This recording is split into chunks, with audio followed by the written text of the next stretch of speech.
ఈ సంక్రాంతి సమయంలో ఇంటి ముందు ముగ్గు వేసినప్పుడు మధ్యలో గొబ్బమ్మని ఎందుకు పెడతారో తెలుసా?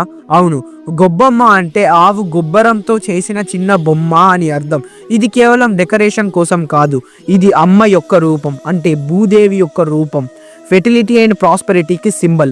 మన పెద్దోళ్ళ నమ్మకం ఏంటి అంటే ఇల్లు ముందు వేసిన ముగ్గు అనేది పాజిటివ్ ఎనర్జీని ఇన్వైట్ చేస్తుంది.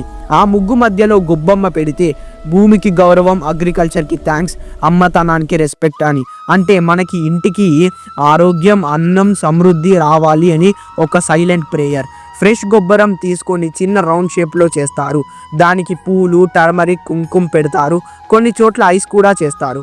తర్వాత ముగ్గు సెంటర్లో పెట్టి చుట్టూ దీపం వెలిగించి వందనం చేస్తారు. మోస్ట్లీ భోగి రోజు పొద్దున్నే, మకర సంక్రాంతి మార్నింగ్స్, కొన్ని చోట్ల కనుమ వరకు కూడా. అంటే సంక్రాంతి అంతా టైంలో భోగి అండ్ పశువులన్నీ గుర్తు చేసుకునే సింబల్ ఇది.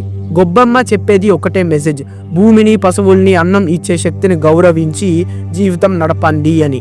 అందుకే మన పెద్దోళ్ళు గొబ్బమ్మని ముగ్గు మధ్యలో పెడతారు. మరి దీనిపై మీ ఒపీనియన్ ఏంటి? కామెంట్లో చెప్పండి. ఇలాంటి ఎన్నో రహస్యాలు తెలుసుకోవాలంటే సంక్రాంతి మీద ఒక ఫుల్ వీడియో చేసి పెట్టాను. అది కింద కనబడుతున్న లింక్ని క్లిక్ చేసి ఫుల్ వీడియోని చూసేయండి. మరి నెక్స్ట్ వీడియోలో మాట్లాడుకుందాం. హరే కృష్ణ.